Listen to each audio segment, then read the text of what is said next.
圣诞颂歌由查尔斯·狄更斯撰写，范·古尔绘图。第1章，玛丽的鬼魂。这天是圣诞节平安夜，埃比尼泽·斯克鲁奇正在办公桌前工作。办公室里寒风刺骨，因为炉子里燃烧着的那区几块煤炭实在也发不出太多的热量。斯克鲁奇并不缺煤，他也不是在厉行节约，他就只是个实打实的守财奴。在隔间的办公室里坐着他的店员鲍勃·克拉吉特，他冻得牙齿打颤，而他正忙着抄写信件。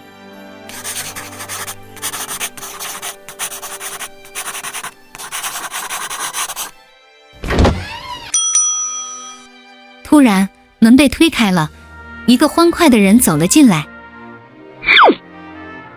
圣诞快乐，舅舅！快乐？能有什么好开心的？斯克鲁奇咆哮道。别怄气了，斯克鲁奇舅舅，明天来和我们一起吃圣诞午餐吧。他的外甥弗雷德回答道。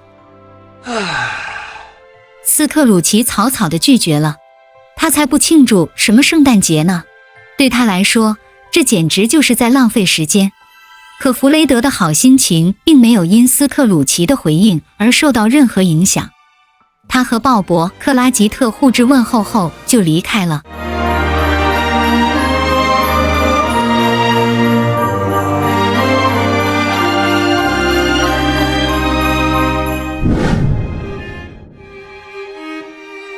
几分钟后，有人敲门。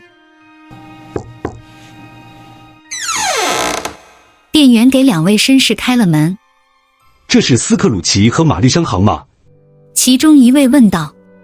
斯克鲁奇干巴巴地回答道：我的合伙人法利先生在7年前的今晚去世了。我们很抱歉。第2位绅士说：我们能请您为我们的救济基金捐款吗？在这个洋溢着欢乐和富足的时刻，仍有许多比我们更不幸的人在忍受着寒冷和饥饿。但老守财奴可不打算花任何1分钱去帮助他人，于是他粗鲁地回绝了他们。他们失望地离开了，并不想再继续追问他。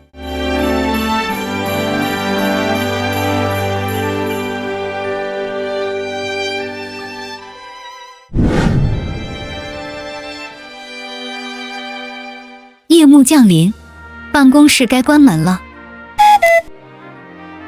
斯克鲁奇穿上大衣，戴上帽子，拿起手杖。鲍勃·克拉吉特准备离开。我想你会向我请明天1整天的假吧？斯克鲁奇吝啬地说道。鲍勃点了点头。如果方便的话，斯克鲁奇先。他不好意思，结结巴巴地说道。我特别反感，你在什么都不做的情况下，我就得付钱给你。斯克鲁奇打断了他的话。不过，我想你后天上班定能来得更早些吧？鲍勃连声道谢后，便跑了出去，加入了一群在结冰的街道上溜冰的孩子们。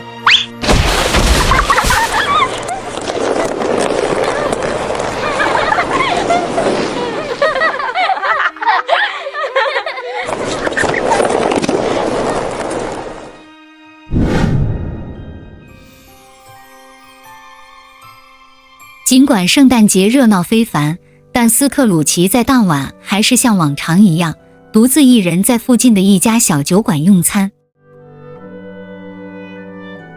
然后他回到了家里。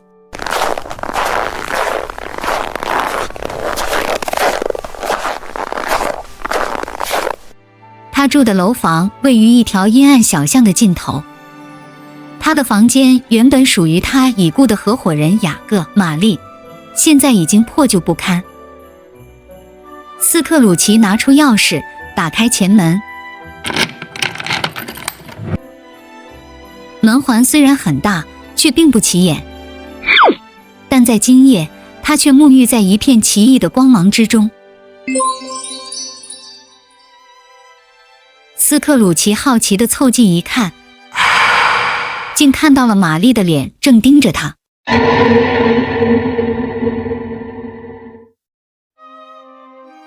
过了一会儿，他又变回了一个普通的门环。斯克鲁奇心神不安地走进屋子，拴上身后的门，回到了自己的房间。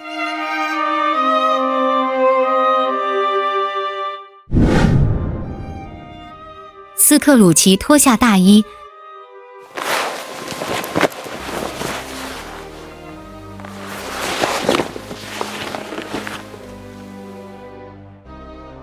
穿上睡袍，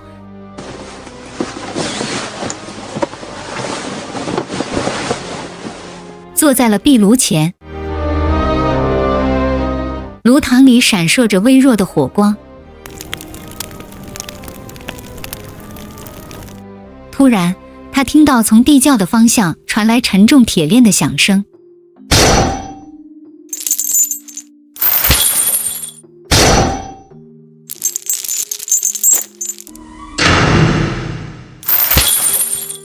一个阴森的影子穿过紧闭的房门，徘徊在房间的中央。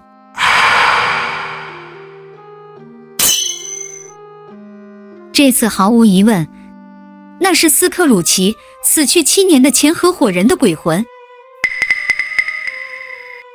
老头子简直不敢相信自己的眼睛。你是谁？他结结巴巴地问道。你该问我从前是谁？幽灵纠正道。我生前是你的合伙人雅各玛丽，你不记得我了吗？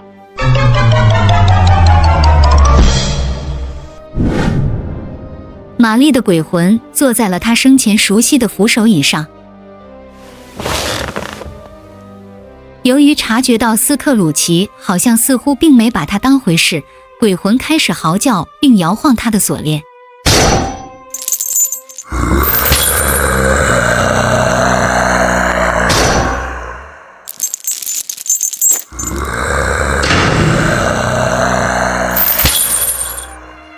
斯克鲁奇被吓得差点晕过去，忙求着他说：雅各，告诉我，你到底想要什么？你看到这些沉重的锁链了吧？幽灵说道。每一环都代表着我一生中不经意的言行，而这些沉重的箱子是我曾经积累下来但却没有善用的财富。斯克鲁奇，开始注意并反省你的一生吧。他停顿了一下。我被派到这里来是要警告你，你还有逃脱我这种命运的一线机会。有3个幽灵将要来缠着你，第一位将在今晚的1点钟到来，第2位在明天的同一时间，而第3位在第2天晚上的12点钟。他们代表着你最后的希望。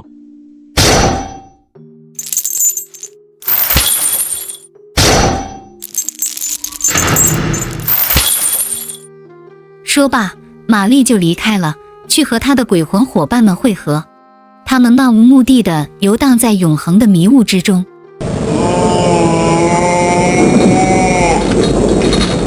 和玛丽一样，他们也都背负着沉重的负担。疲惫不堪的斯克鲁奇没有脱衣服，就爬上了床，并立刻进入了梦乡。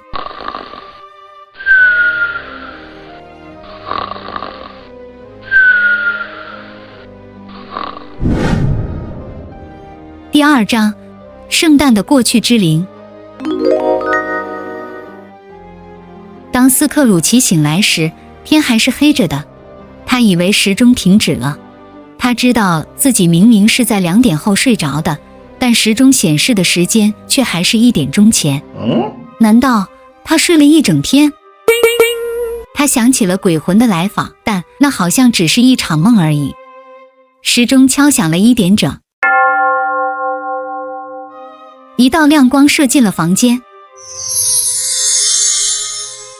斯克鲁奇坐了起来，看到眼前出现了一个奇怪的幽灵。他的身材、脸和手都像个孩子，但头发却花白的像个老人。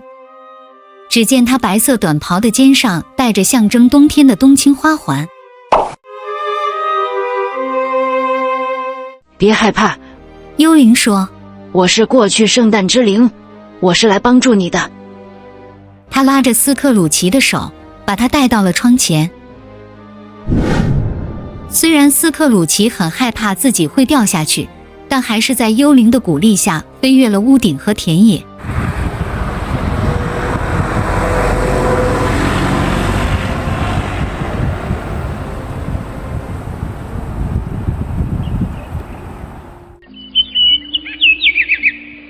当他们在一个乡村小镇降落时，天已经亮了。斯克鲁奇不禁感叹道：这就是我小时候生长的地方。你还记得怎么回去吗？幽灵问道。蒙上眼睛我也能走到那里去。斯克鲁奇喊道。然而你却把这个地方忘掉了那么多年了。幽灵说道。他们沿着一条白雪皑皑的乡间小道走着，路过一张张熟悉的面孔。当地的农民赶着马车，牵着马，孩子们骑着小马。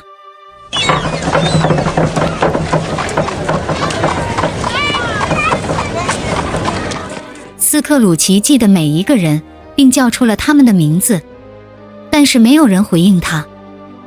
他们只是影子，幽灵解释道。他们意识不到我们在这儿。斯克鲁奇再次见到了他年轻时的朋友和熟人，欢喜得不得了。这种兴奋感对他来说是一种全新的感觉。接着，旅途中的他们来到了一个小村庄，走进了一座砖砌的大房子里。里面摆放着一排排的课桌和长凳。这是一所学校。在其中一张课桌前，一个孤独的男孩正在看书。神奇的是，书中的人物出现在他们面前，穿着异国服装的阿里巴巴，带着鹦鹉的鲁滨逊漂流记，以及其他的许多人物。一开始，斯克鲁奇看到自己学生时代的英雄们，感到非常高兴，但后来他明白了，这个只有一本书作伴的孤独男孩就是他自己。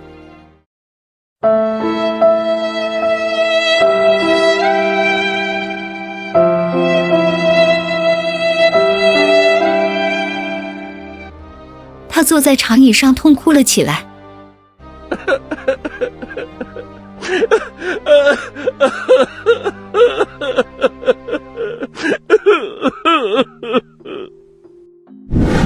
让我们来看看另外一个圣诞节的情形吧，幽灵建议道。走着走着，孩子已经长成了一个年轻人。斯克鲁奇知道，这个年轻人又一次要孤身一人了。其他学生都已回家过节去。突然，门被打开，一个小姑娘来到了房间。她飞扑进他的怀里。亲爱的哥哥，她呼喊道，我是来接你回家去的。我们要在家里庆祝圣诞节。在家里吗，芬妮？年轻的斯克鲁奇问道。是的，我已经请求父亲让你回家，并永远不要再回来了。他同意了，你不会再回学校了。他高兴地说道。他拉着他的手，把他拽到了门口。他非常迷人，也心地善良，幽灵评论道。但我相信他死得很早，是死于难产。是的，斯克鲁奇若有所思地回答。我的外甥。他们离开了学校，在街上闲逛。商店的橱窗都装饰一新，为圣诞节做准备。幽灵在一家商店前停下，问斯克鲁奇是否知道这家店面。斯克鲁奇点点头，说道：我就是在这里当学徒的。他们走了进去。一位戴着正式白色卷曲假发的老人坐在一张写字台的后面。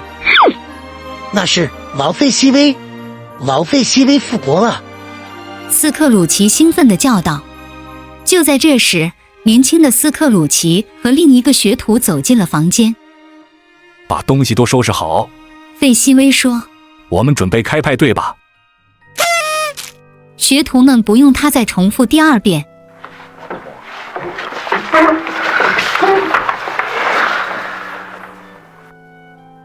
一眨眼的功夫，所有的东西都已被收拾得整整齐齐。很快，客人们就陆续到来。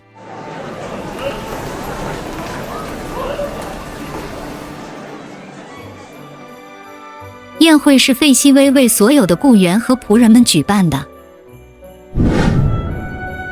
跳舞环节之后，便是游戏环节了。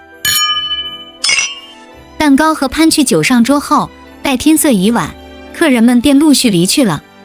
离别时，费希威先生和夫人与每个人握手，并一一祝他们圣诞快乐。曲终人散，就在学徒们要到店后面的床上去休息之前，他们甚至还和学徒们也握了握手。在整个过程中，老手才奴斯克鲁奇似乎完全失去了理智，他兴高采烈，几乎就像亲身加入了派对一般。直到深夜，斯克鲁奇和幽灵还能听到学徒们在床上的谈话，他们在赞颂费希威，他给他们带来了一个多么美妙的聚会呀！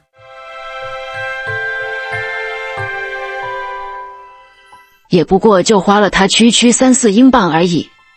幽灵说道：“这钱真是花得值啊！”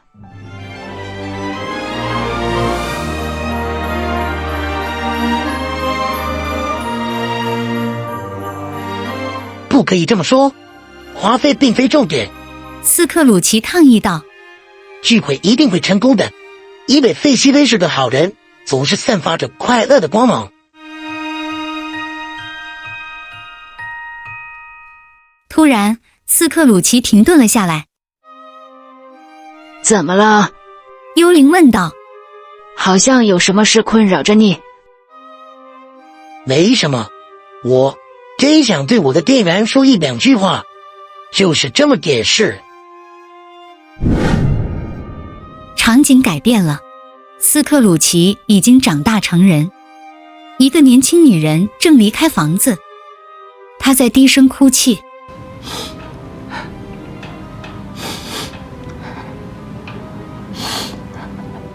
他转过身来，曾经我们很穷，但很快乐，他说，但现在的你却被对金钱的欲望所支配。我们之间什么都没改变。斯克鲁奇抗议着说，但你变了，我却没有，我不能嫁给你。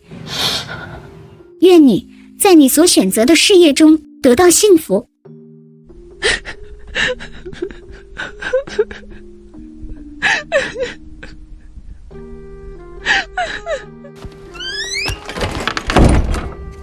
说完，女人就走向了大街，男人并没有阻止她。幽灵，老手才奴喊道，别再折磨我了，我想回家，这里有太多不愉快的回忆了。转瞬间，岁月如梭，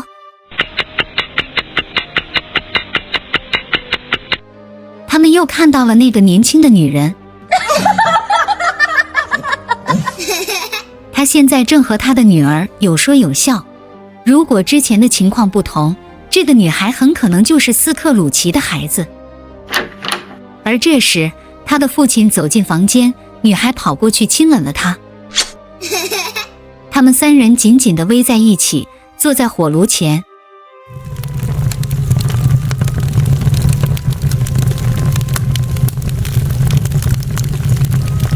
我受不了了，斯克鲁奇断断续续地嘟囔着。他恼怒地转过身去，看向那个幽灵。头顶光环的幽灵似乎在嘲笑着他的苦恼，但是那个幽灵却又正慢慢地消失在远方。与此同时，斯克鲁奇开始感到非常疲倦，他闭上了眼睛，接着他似乎又回到了自己的卧室。他刚刚倒在床上，就立刻陷入了沉睡之中。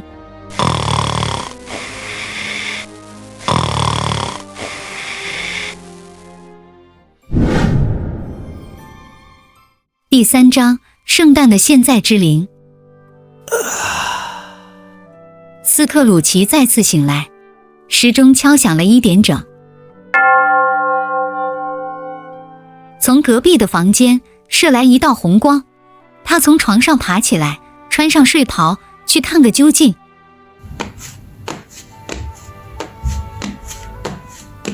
房间已经完全变了个样，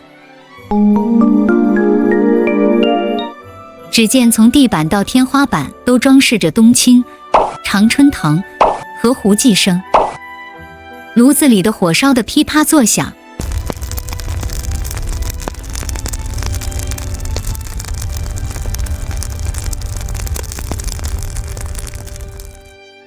在一个角落里，他看到了一座巨大的食物山堆，有火鸡、鹅、甜瓜、苹果、坚果，最上面还坐着一个面带微笑的巨人，他的左手拿着一根通红的火把。我是现在圣诞之灵，他亲切地叫道。进来吧。斯克鲁奇打量着这个幽灵，他身着白色长袍，黑色的长发上戴着一顶冬青边的花冠。带我到你要带我去的地方吧。斯克鲁奇用沙哑的嗓音说道。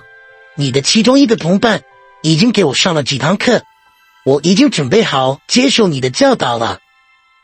那就抓住我的长袍下摆。巨人回答道。欢快的房间、精美的装饰和丰盛的食物随即消失了。他们发现自己出现在鲍勃·克拉吉特的家门外，正透过窗户往里面看。克拉吉特太太和她的3个女儿正在布置餐桌，她们破旧的衣服上系着节日的丝带。突然，2个小男孩跑了进来。嘿嘿，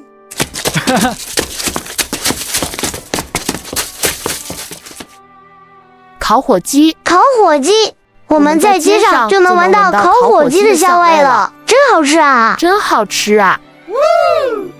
他们兴奋地叫道。他们的父亲也跟了进来，他的肩上扛着最小的儿子小丁姆，他轻轻地把小丁姆放到地上。这个虚弱的男孩拄着拐杖走路。节日大餐开始了，小小的火鸡被恭恭敬敬地端上桌，受到了与难得的美味相称的待遇，场面其乐融融。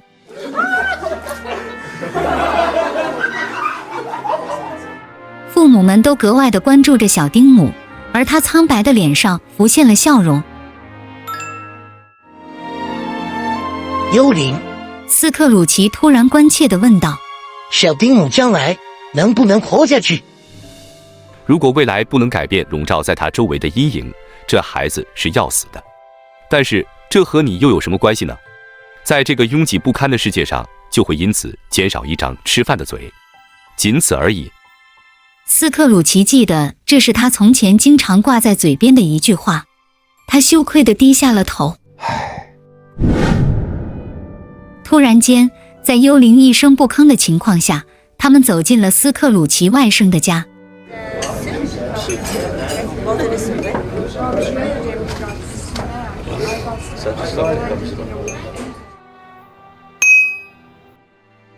斯克鲁奇舅舅认为庆祝圣诞节是胡闹，所以他今天拒绝了和我们一起吃饭。弗雷德说：真是个可恶的人。他的妻子愤愤不平地说道。客人们纷纷点头表示赞同，弗雷德却无奈地摇了摇头。我只是感到遗憾，我的舅舅错过了一个愉快的时刻。虽然他不在我们的身边，但我还是要向他致以最美好的祝愿。说罢，斯克鲁奇的外甥站起来，为舅舅的健康干杯。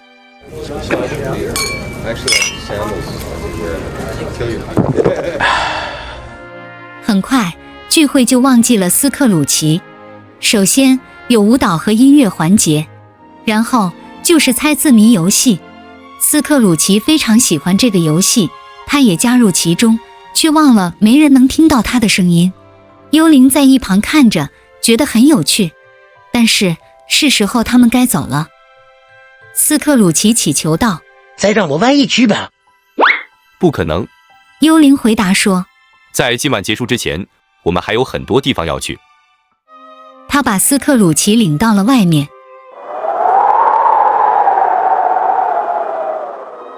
在寒冷的雨夹杂着雪中，他们沿着肮脏的小巷，在铁路拱门下走着。斯克鲁奇看到人们挤在一起取暖，大多数人苍白瘦弱，衣衫褴褛，甚至还有小孩子哭着要吃的。在某个地方，午夜的钟声敲响了。斯克鲁奇被眼前的悲惨景象吓坏了，他四处寻找着巨灵的踪影，但它已经消失了。第4章，圣诞的未来之灵。另一个幽灵笼罩在浓雾之中，缓缓地朝着斯克鲁奇走来。斯克鲁奇注意到，这个幽灵穿着一件宽大的黑色斗篷，斗篷的兜帽完全遮住了他的脸。斯克鲁奇差点吓晕过去。你一定就是未来的圣诞之灵吗？他喃喃道。未来会发生些什么呢？也许我会改变。我已经准备好同你作伴了。尽管斯克鲁奇说得很勇敢，但他还是被幽灵吓得双腿发抖，动弹不得。幽灵保持着沉默，耐心地等待斯克鲁奇缓过劲来，然后他静静地向前走去。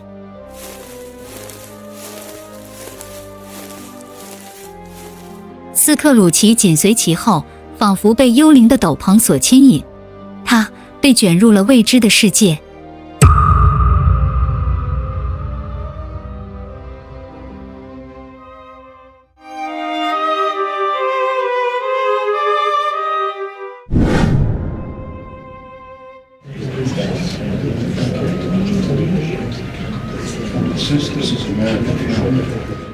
证券交易所内一片繁忙，斯克鲁奇和幽灵站在一群商人们的中间。他是什么时候死的？人群中有人问道。我想是昨天晚上吧。另一个人回答说。我想没人去参加了他的葬礼吧。第3个人说。他死了甚好。他补充道。所有人都憎恨他了。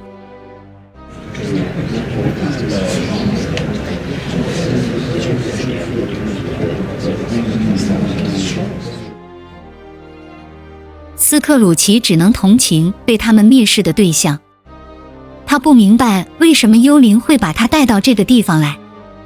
这时，他注意到另一个商人待在他惯常待的老地方，他在大厅里寻找自己的身影，但却看不到自己。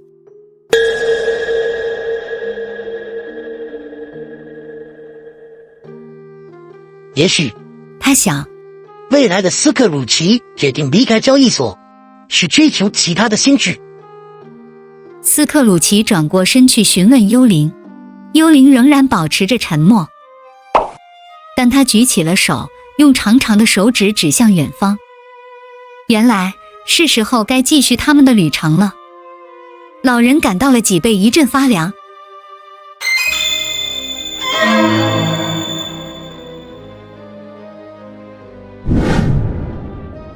他们来到了镇上的穷人区。斯克鲁奇以前从没来过这里。在一条肮脏小巷的尽头，他们拐进了一家看起来很可怜的铺子，一个贼窝。里面有3个人，一男2女，他们穿着破烂的衣服，正在分赃。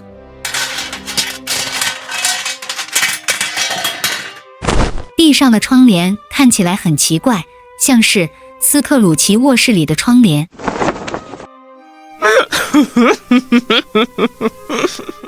你得为自己着想。其中一个女人咯咯笑道。不管怎么说，没人会惦记他的东西。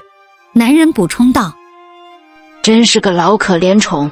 另一个女人嘶哑着嗓子说，如果他做人合情合理的一些话，那么他死的时候也许会有人来陪着他。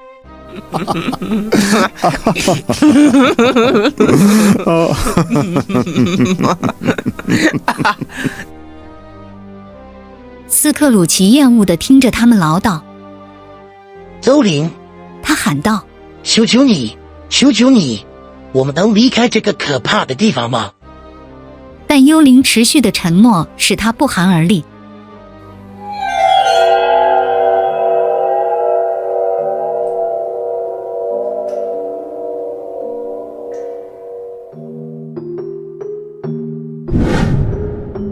幽灵啊，斯克鲁奇恳求道，请帮我忘掉这悲惨的一幕，带我去一个人们善待逝者的地方吧。幽灵带着他穿过熟悉的街道，去到了鲍勃·克拉吉特的家。鲍勃的妻子和孩子们正围炉而坐。房间里静得出奇。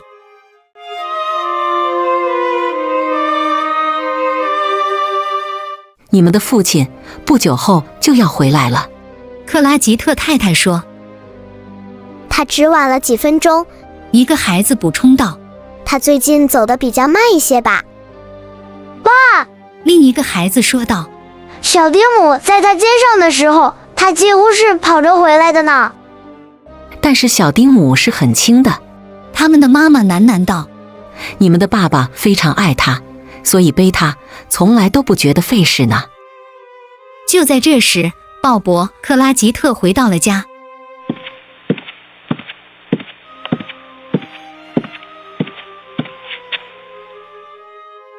他和家人一起围着火炉而坐，他的眼睛红彤彤的，好像哭过。但是他高兴地和每个孩子打了招呼，然后他说道：我们永远不会忘记可怜的小丁姆，对吗？他的耐心和善良会让我们永远同心。哇，是的！孩子们喊道。那我就是个幸福的人了。鲍勃·克拉吉特回答道。一个非常幸福的人。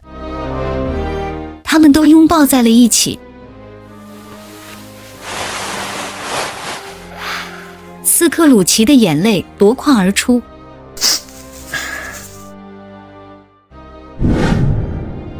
幽灵啊，斯克鲁奇说，我们分手的时候就要到了吧？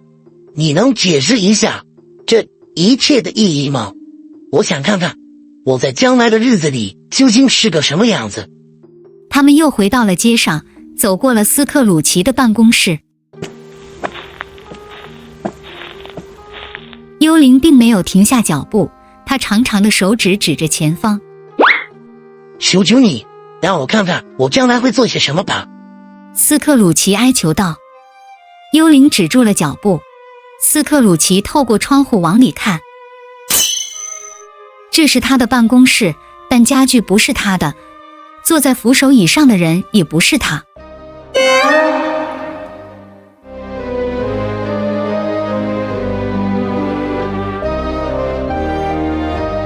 幽灵默默地继续前行，斯克鲁奇紧随其后。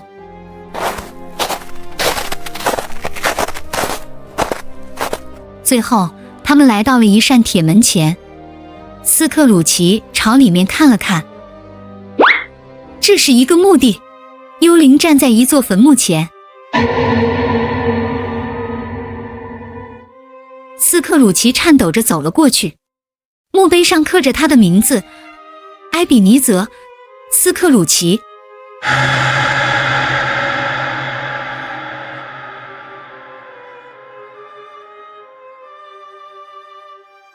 在证券交易所，他们一定是在谈论我。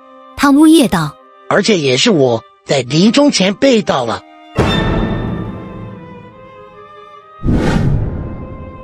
救救我，幽灵！救救我！他喊道。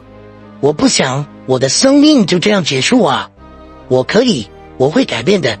我保证，我每年都会庆祝圣诞节。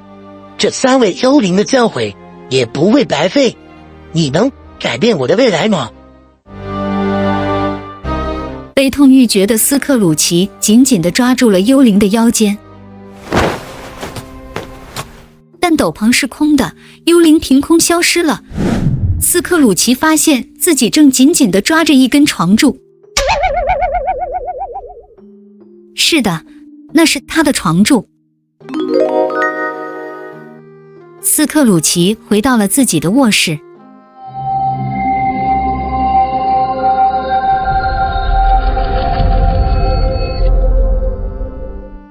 他又哭又笑，松了一口气，摸了摸窗帘，他们还在老地方。他欣喜若狂地满屋子乱跑，一切都在原位，一切都没有改变。这时，一阵响亮的钟声打断了他的喜悦，接着全城的教堂钟声欢快地敲响了。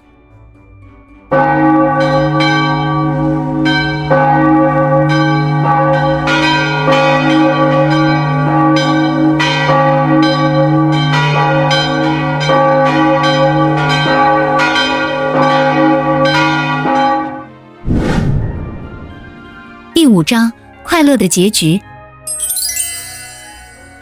斯克鲁奇冲到窗前，推开窗户。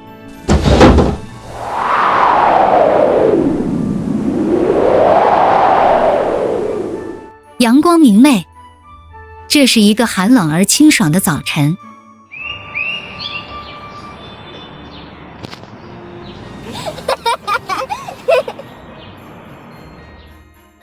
今天是什么日子啊？他问一个路过的小男孩。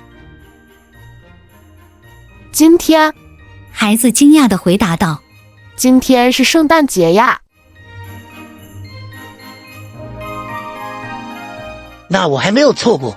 斯克鲁奇感叹道：“幽灵们把所有的事情在一个晚上就都完成了。”孩子，他叫道：“去把肉铺的人叫来，告诉他把最大的火鸡也烧来。如果你能在5分钟内回来，我就给你1先令，甚至是给你3先令。”孩子没有犹豫。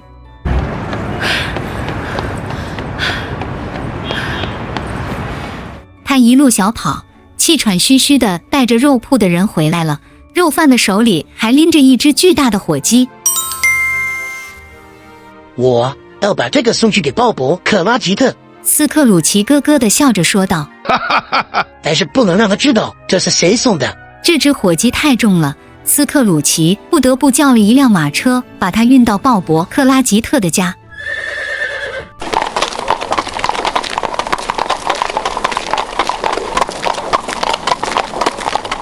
斯克鲁奇微笑着付钱给小男孩、肉贩和马车夫，他的心情格外的好。斯克鲁奇洗了个澡，换上一套干净的衣服，出门散步。他背着手，看着过往的行人，他们似乎都很高兴，其中几个人甚至祝他圣诞快乐。圣诞快乐！圣诞快乐！圣诞快乐！斯克鲁奇说，他生平从来没有听过这么好听的话。在路上，他遇到了为穷人募捐的2位先生中的一位。亲爱的先生，他叫道：“您好吗？”等这位先生走近了，斯克鲁奇才在他的耳边悄悄地讲了几句话。那人一脸惊愕：“您是当真的吗，斯克鲁奇先生？”他喊道：“真是太慷慨了。”请您甭提了。斯克鲁奇回答道：“只要您肯光临毕设，我会感到非常高兴。”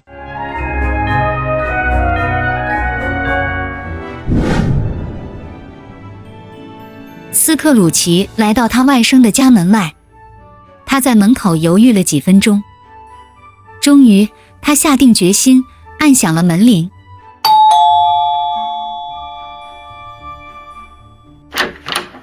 一个女仆应门而入。“你的主人在家吗？”他问道。“在家，先生，请进。他和妻子及客人们在餐厅，我来给您带路吧。”不用了，亲爱的。斯克鲁奇回答道。我对这房子熟悉得很。他轻轻地打开门，探头往里看去。弗雷德，他叫道：“我能进来吗？”天哪，是谁？他的外甥惊呼道：“你的舅舅斯克鲁奇。”他回答道：“我是来和你们一起吃饭的。”斯克鲁奇竟决定和他们一起用餐，弗雷德和他的妻子感到欣喜万分。这是一个美妙的聚会，圣诞午餐非常美味，当然还有音乐和舞蹈。他们还玩了几个有趣的猜字谜游戏，但是无论什么都比不过斯克鲁奇感受到的意外之喜。他摆脱了悲惨的命运，并沉浸在和家人及宾客相伴的喜悦之中。第二天，斯克鲁奇早早的就来到了办公室。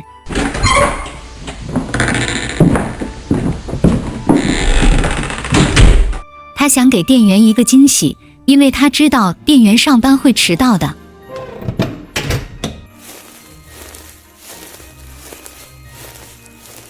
果然，鲍勃·克拉吉特10点多才到。他希望斯克鲁奇不会注意到他，便安静地坐在了办公桌前。哦，斯克鲁奇用他那一贯令人讨厌的方式咆哮道：“你这是什么意思啊？”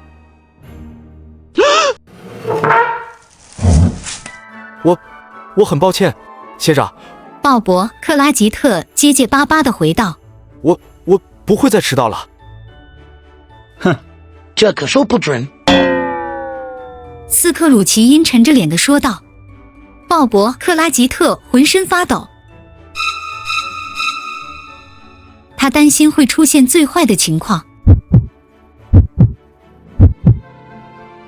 这次，斯克鲁奇继续说：“我想我会加你的薪水。”鲍勃惊呆了，他想去叫人求助。他以为他的雇主疯了。圣诞快乐，我的孩子，斯克鲁奇平静地说道，他的真诚完全令人信服。我不仅要加你的薪水，我还打算帮助你的家庭。不过，你先去买第2桶煤来，我们点烤火取暖，别讨论细节吧。